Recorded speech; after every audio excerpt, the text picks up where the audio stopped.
Area of amount र credit amount हुन्छ general entry. चाहिँ हाम्रो विदाउट फर्मेटको इन्ट्री गर्छौँ जनरल एन्ट्रीको। हामी के गरौँ स्टार्ट गरौँ।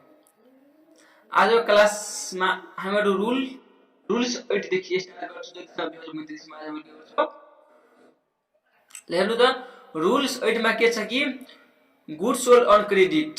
यदि हामीले सामान उधारोमा बेच्छौँ भने यसको जनरल एन्ट्री के हुन्छ है। यदि हामीले उधारोमा सामान बेच्छौँ भने यसको जनरल एन्ट्री के हुन्छ कि डेटर्स एकाउन्ट डेबिट।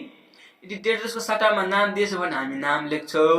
यदि डेटर्सको नाम दिएको छैन भने हामी के लेख्छौँ debtors account debit to sales account हामी लेख्छौँ।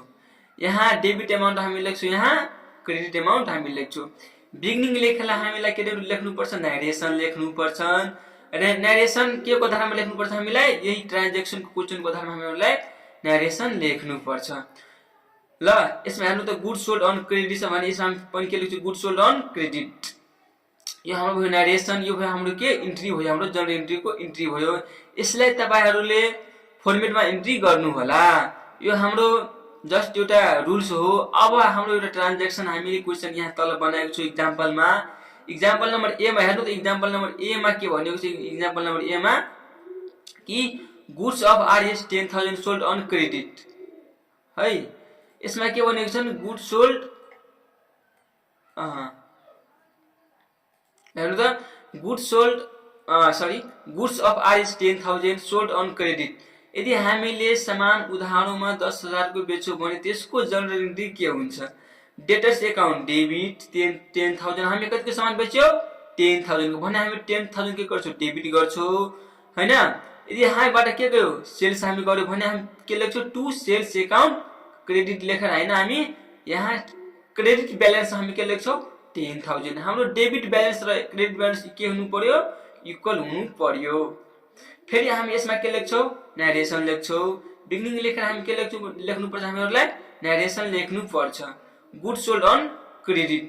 अब एक्जाम्पल नम्बर बी मा हेर्नु त के छ goods of RS 10,000 sold to Ram. हामीले रामद्वारा सामान बेचेको छौँ। कतिको 10,000 को हामीले सामान बेचेको छौँ। कसको द्वारा रामद्वारा भने हामी यसको जनरल एन्ट्री के बनाउँछौँ Ram's account debit to sales account हामीले बनाउँछौँ। कति कति Ram account debit 10,000 to sales account 10,000 हामीले गर्छौँ। नरेसन तपाईहरु आफै लेख्नु होला। अब म नरेसन यहाँ त लेखिदिएको छु, तपाईहरुले आफै यसबाट नोट बनाउनु हुन्छ भने लेखिहाल्नु। नरेसन यसमा पनि छ कि गुड्स सोल्ड टु राम। अब हामीहरु हेर्नु त रुल्स नम्बर 9 मा के छ कि यो सेल्स रिटर्नको फर्ममा छ। यदि हामीहरुले बेचेको सामान हामीहरुलाई फिर्ता गर्छ भने यसको जनरल एन्ट्री के हुन्छ। यदि हामीहरुले बेचेको सामान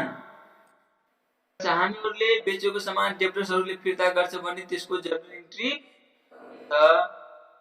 यसमा छ गुड्स रिटर्न फ्रम डेब्टर्स। यदि हामीले डेब्टर्सबाट सामान फिर्ता पाउँछौँ भने हामीले डेब्टर्सबाट कुन सामान फिर्ता पाउँछौँ जुन सामान हामीहरुले बेचेका थियौ त्यो सामान हामीले के पाउँछौँ फिर्ता पाउँछौँ भने यसको जनरल एन्ट्री के हुन्छ कि सेल्स रिटर्न एकाउन्ट डेबिट।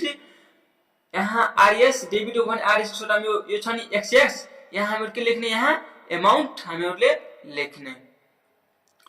ल टु डेटर्स एकाउन्ट डेटर्स सट्टामा नाम छ भने नाम लेख्छौँ। नाम छैन भने टु डेटर्स एकाउन्ट हामी लेख्छौँ। क्रेडिट ब्यालेन्स हामी यहाँ लेख्छौँ। त्यसपछि हामीले अब एक्जाम्पल नम्बर रुल्स 9 को एक्जाम्पल नम्बर 9 मा हेर्नु त एक्जाम्पल 9 मा छन् goods of RS 10,000 return from debtors. यदि हामीले फेरि 10,000 को सामान फिर्ता पाउँछौँ कसकोबाट डेब्टर्सबाट कुन सामान जुन सामान हामीहरुले बेचेका थियौ त्यो सामान हामीले फेरि फिर्ता पाउँछौँ भने यसको जनरल एन्ट्री के हुन्छ sales return account debit to debtors account. डेब्टर्सको सट्टामा नाम छैन भने हामी के लेख्छौँ टु डेब्टर्स एकाउन्ट हामी लेख्छौँ। कतिको सामान हामीले फिर्ता पाएको छौँ 10,000 को भने हामीले के गर्छौँ 10,000 हामीहरु सामान फिर्ता पाउँछौँ भने डेबिटमा 10,000 र क्रेडिटमा कति 10,000 हामीहरुले फेरि यहाँ हामीहरुले लेख्छौँ। ल हेर्नु त यसमा अब रुल नम्बर यसमा तपाईहरु फेरि के गर्नुस्, यसमा नरेसन लेख्नु होला। नरेसन लेखिसकेपछि तपाईहरु रुल नम्बर 9 को एक्जाम्पल नम्बर बी मा हेर्नु के छ, goods return from Ram of RS 5000 है। रामबाट हामीले कतिको सामान फिर्ता पाएका छौं, 5000 को। भने यसको जनरल इन्ट्री के हुन्छ, sales return account debit to Ram account. कतिको सामान हामीले फिर्ता पाएका छौं, 5000 को। भने 5000 हामी लेख्छौं डेबिटमा र 5000 हामी कहाँ लेख्छौं, क्रेडिटमा। ल यो यति हामी लेख्ने पार्टिकुलर्समा, यता हामी यहाँ डेट लेख्ने है।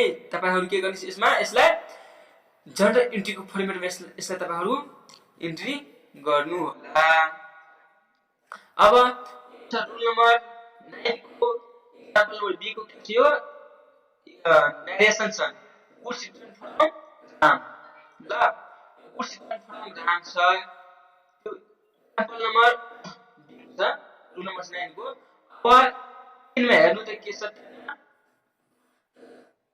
इनमा छ when expenses made or expenses paid। यदि हामीहरुले एक्सपेन्सेस पेड गर्छौं भने यसको जनरल इन्ट्री के हुन्छ, एक्सपेन्सेस आइटमहरु के हुन्छ त्यो हामीलाई के गर्नु पर्छ, बुझ्नु पर्छ हामीहरुलाई। ल हामीहरुले के त्यसमा बुझ्नु पर्छ। ल हेर्नु त्यसमा हामीहरुलाई यसमा फेरि एक्सपेन्सेस मेड और एक्सपेन्सेस पेड को ट्रान्ज्याक्सन हुन्छ भने अब यसको हामी जनरल इन्ट्री के बनाउँछौं। यदि एक्सपेन्सेस जति पनि हुन्छ त्यसलाई हामी सबै एक्सपेन्सेस आइटम जति पनि हुन्छ त्यो सबैलाई हामी के गर्छौं, डेबिट गर्छौं। भने एक्सपेन्सेस अकाउन्ट डेबिट, हामी एक्सपेन्सेसको लागि के पेड गर्छौं, क्याश। भने हामी के गर्छौं, टु क्याश अकाउन्ट क्रेडिट हामीले लेख्छौं। नरेसनमा एक्सपेन्सेस मेड और पेड हामी लेख्छौं। त्यसपछि अब यसकै एक्जाम्पल नम्बर ए मा हेर्नु त, सेलेरी के हाम्रो एक्सपेन्सेस हो, अफ आरएस 10000 पेड हामीले गरेका छौं। यदि हामीले कसैको सेलेरी पेड गर्छौं भने त्यो हामीलाई के हो, एक्सपेन्सेस हो। भने हामी के गर्छौं, सेलेरी अकाउन्ट डेबिट गर्छौं। सेलेरीको सट्टामा हामीले के पेड गर्छौं, क्याश। भने हामी टु क्याश अकाउन्ट क्रेडिट लेख्छौं। हामीले कति अमाउन्ट पेड गरेको छौं, 10000। भने हामी 10000 के गर्छौं, डेबिट गर्छौं र 10000 हामी के गर्छौं, क्रेडिट हामीले गर्छौं। ल यति भइसकेपछि हाम्रो अब फेरि रुल नम्बर 10 को एक्जाम्पल नम्बर बी मा हेर्नु त, रेन्ट पेड छ है। रेन्ट पेड आरएस 20000 को रेन्ट के छ, पेड छ। भने रेन्ट पेड छ भने रेन्ट अकाउन्ट हामी डेबिट गर्छौं। अमाउन्ट कतिको छ, 20000। भने अमाउन्ट हामी 20000 के गर्छौं, डेबिट गर्छौं। के हामीले कसको लागि हामीले अमाउन्ट पेड गर्छौं, रेन्ट एक्सपेन्सेस को लागि। भने त हामी रेन्ट अकाउन्ट डेबिट गर्छौं, टु क्याश अकाउन्ट हामीले गर्छौं। अमाउन्ट 20000 भने हामीले पनि के गर्छौं, सिआरतर्फ 20000 हामीले पेड गर्छौं। ल त्यसपछि हाम्रो यो भयो नरेसन रेन्ट पेड। अब हाम्रो रुल्स नम्बर 8 मा जाऊ त। रुल नम्बर 7 मा के छ है, रुल नम्बर 7 मा छ एक्सपेन्सेस आउटस्ट्यान्डिङ ड्युज। हामीले हाम्रो एक्सपेन्सेस बाँकी रह्यो भने त्यसको हामीले जनरल इन्ट्री के बनाउँछौं, हाम्रो आउटस्ट्यान्डिङ एक्सपेन्सेस हुन्छ भने त्यसको जनरल इन्ट्री के हुन्छ भने expenses account debit to outstanding expenses account credit हामी गर्छौं। यो भनेको हाम्रो डेबिट ब्यालेन्स हो, यो भनेको हाम्रो के हो, क्रेडिट ब्यालेन्स हो। ल यो भयो हाम्रो नरेसन एक्सपेन्सेस आउटस्ट्यान्डिङ, हाम्रो के भयो, नरेसन भयो। त्यसपछि अब हामी रुल्स नम्बर 11 को एक्जाम्पल नम्बर ए मा हेर्नु त। रुल नम्बर 11 को एक्जाम्पल नम्बर ए मा के छ कि रेन्ट आरएस 10000 आउटस्ट्यान्डिङ, हाम्रो रुम भाडा 1000 के छ बाँकी छ। भने हामी के गर्छौं, रेन्ट अकाउन्ट डेबिट लेख्छौं। कति अमाउन्ट बाँकी छ, जति ब्यालेन्स हुन्छ भने त्यति हामी यहाँ लेख्छौं डेबिटमा। यहाँ यसमा छ 10000 भने हामी यसमा के गर्छौं, हामीहरुले 10000 लेख्छौं। To outstanding rent account credit हामी गर्छौं, क्रेडिट ब्यालेन्स हामी कहाँ लेख्छौं, क्रेडिटमा हामीहरुले लेख्छौं। ल त्यसपछि हाम्रो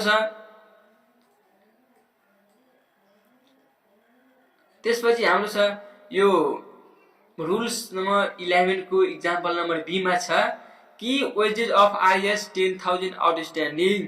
हाम्रो वेजेस जसलाई दिनु छ भने यसलाई हामी के गर्छौं डेबिट कि wages account debit 10,000 to outstanding wages account credit हामी गएर जति अमाउन्ट हुन्छ भने त्यति अमाउन्ट हामी यहाँ लेख्छौं र यहाँ पनि फेरि हामीहरु के गर्छौं नरेसन लेख्छौं नरेसनमा हामीहरु लेख्छौं आउटस्ट्यान्डिङ वेजेस हामीहरुले लेख्छौं त्यसपछि अब हामी रूल्स नम्बर 12 मा के छ कि इनकम मेड और इनकम रिसिभ्ड छ यदि हामीहरुले इनकम मेड र इनकम रिसिभ्ड हामीहरुको गर्छौं भने इनकम मेड र हामीहरु इनकम रिसिभ गर्छौं भने त्यसको जनरल एन्ट्री के हुन्छ है हेर्नु त इनकम मेड और इनकम रिसिभ वाला छ भने हामीहरु इनकम सट्टामा के पाउँछौं क्याश भने cash account debit to income account अब हामीहरुले कुन इनकमको आधारमा हामीहरुले पाएछौं त्यो इनकमको नाम होला आइटमको नाम होला भने त्यसलाई हामी क्रेडिट गर्छौं र हामी क्याश पाउँछौं त्यसको सट्टामा भने हामी क्याश अकाउन्ट डेबिट हामीहरुले गर्छौं यसको नरेसन लेख्छौं income made received account debit गर्छौं अब रुल्स नम्बर 12 को हैन एक्जाम्पल नम्बर ए मा हेर्नु त example number 12 example number A मा हैन त्यसमा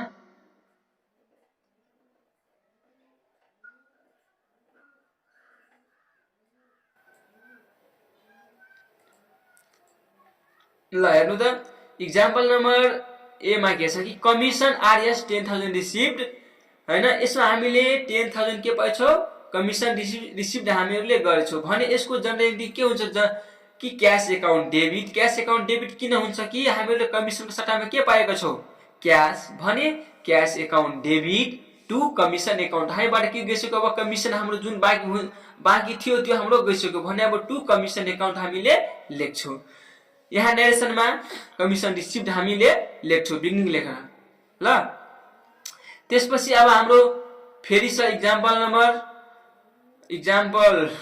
बी मा छ रूल नम्बर 12 को हैन रुल्स 12 को एक्जाम्पल बी मा के छ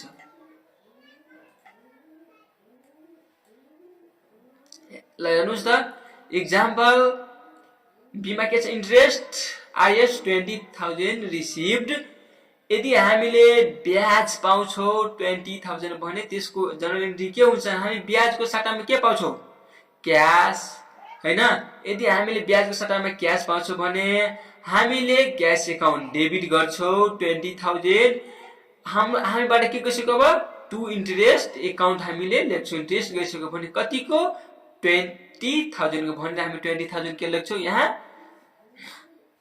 क्रेडिट ब्यालेन्स हामीहरुले लेख्छौं अब रुल्स नम्बर हाम्रो 13 मा के छ कि इनकम आउटस्ट्यान्डिङ हाम्रो आउटस्ट्यान्डिङ इनकम हामीले कमाएको यदि कसैमाथि बाँकी हुन्छ भने त्यसको जनरल एन्ट्री के हुन्छ है ल हेर्नु त यदि हामीले कमाइसकेपछि त्यसको हाम्रो साउ महाजनमाथि बाँकी हुन्छ भने त्यसको जनरल एन्ट्री के हुन्छ सबभन्दा पहिला हाम्रो हुन्छ outstanding income account debit to income account अब आउटस्ट्यान्डिङ इनकम हामीले के को कुन आइटम को आउटस्ट्यान्डिङ हाम्रो बाँकी रहेको त्यसको हामी इनकम सट्टामा त्यसको नाम लेख्छौं र आउटस्ट्यान्डिङ सट्टामा हामी के लेख्छौं आउटस्ट्यान्डिङ नै लेख्छौं भने हामीहरु एक्जाम्पलमा बुझिहाल्छौं हैन यहाँ आउटस्ट्यान्डिङ इनकम अकाउन्ट हामीले डेबिट गर्छौं र टु इनकम अकाउन्ट हामीले क्रेडिट गर्छौं यहाँ एक्सको सट्टामा हामीहरुलाई के लेख्नु पर्छ ब्यालेन्स लेख्नु पर्छ डेबिट ब्यालेन्स यहाँ हामीलाई लेख्नु पर्छ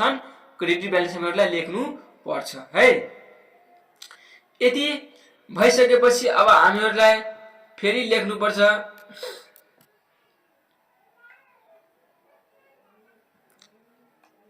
एकछिन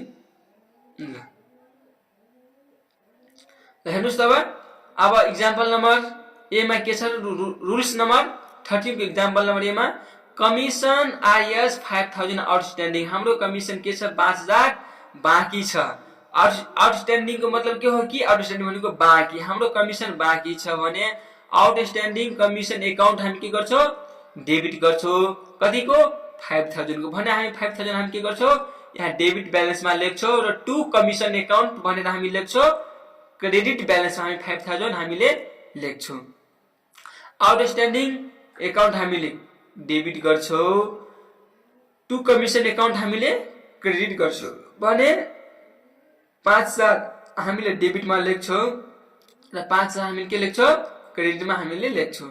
अब रुल्स नम्बर हाम्रो 14 मा छ हैन, डिप्रिसिएसन वाला अब छ हाम्रो रुल्स। डिप्रिसिएसन वाला है, डिप्रिसिएसन रुल्स अब हामीलाई के हुन्छ हेरिहालौ। ल हेर्नुस् त रुल नम्बर 14 मा के छ कि ल तपाईहरु एकदम फोकस गरेर हेर्नु। रुल्स नम्बर 18 मा के छ, depreciation charge on fix asset. यदि हामीहरुले डिप्रिसिएसन चार्ज गर्छौं भने कसको माथि, फिक्स एसेटको माथि हामीहरुले डिप्रिसिएसन चार्ज गर्छौं भने फिक्स एसेटमा भने त्यसको जनरल एन्ट्री के हुन्छ है, डिप्रिसिएसन एकाउन्ट डेबिट। डिप्रिसिएसन भनेको हाम्रो के हो, खर्च हो भने हामीलाई खर्चलाई हामी के गर्छौं डेबिट गर्छौं भने डिप्रिसिएसन एकाउन्ट डेबिट गर्छौं टु फिक्स एसेट एकाउन्ट हामीले गर्छौं। यसमा फेरि हामीले नरेसन लेख्नु, depreciation charge on fix asset हामीलाई नरेसन लेख्नु पर्छ। अब रुल्स नम्बर 14 को हामीले एक्जाम्पल नम्बर ए मा हेर्नुस् त, depreciation of RS 25,000 charge on machinery. हामीहरुले मेसिनरीमा डिप्रिसिएसन कतिको चार्ज गरेछौं 25,000 को 25,000 को भने यसको जनरल एन्ट्री के हुन्छ, डिप्रिसिएसन एकाउन्ट डेबिट कतिको हामीहरुले डिप्रिसिएसन चार्ज गरेको छौं 25,000 को भने हामी 25,000 के लेख्छौं यहाँ डेबिट गर्छौं।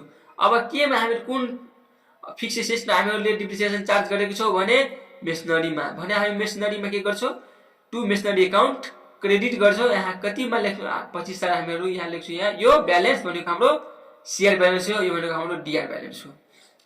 फेरि यसमा हामीले नरेसन लेख्नु, डिप्रिसिएसन चार्ज अन मेसिनरी हामीले यसमा के यो हाम्रो नरेसन लेख्नु पर्छ। अब यदि भइसकेपछि हाम्रो रुल्स नम्बर 15 मा के छ कि हेर्नुस् त, रुल्स नम्बर 15 मा छ एप्रिसिएसन अन फिक्स एसेट। यदि एप्रिसिएसन भनेको हामीहरुको के हो प्रॉफिट हो, डिप्रिसिएसन भनेको हामीलाई के हो घाटा हो। एप्रिसिएसन भनेको हामीलाई के हो फिक्स एसेट हैन, फिक्स एसेटमा एप्रिसिएसन लाग्छ। एप्रिसिएसन भनेको ल्यान्डमा लाग्छ, डिप्रिसिएसन भनेको हाम्रो फर्निचरमा लाग्छ, कम्प्युटरमा लाग्छ, भेहिकलहरुमा लाग्छ है। अब हेर्नुस् त फिक्स, अब एप्रिसिएसनको केसमा हामीहरुलाई के हेर्नु पर्छ कि एप्रिसिएसन पनि फिक्स एसेटमा लाग्छ, ल्यान्ड के हो फिक्स एसेट हो। अब एप्रिसिएसन ल्यान्डमा मात्र लाग्छ है। हेर्नुस् फिक्स एसेट एकाउन्ट हामीले डेबिट गर्छौं, कति यहाँ जतिको अमाउन्ट हुन्छ भने त्यतिकै हामी के गर्छौं डेबिट गर्छौं टु एप्रिसिएसन एकाउन्ट भएर हामी लेख्छौं। यहाँ क्रेडिट ब्यालेन्स हामीले यहाँ लेख्छौं। ल त्यसपछि हामीले यहाँ फेरि नरेसन लेख्छौं। नरेसन लेखिसकेपछि हामीहरुलाई अब यति कुरा भइसकेपछि अब हामीहरु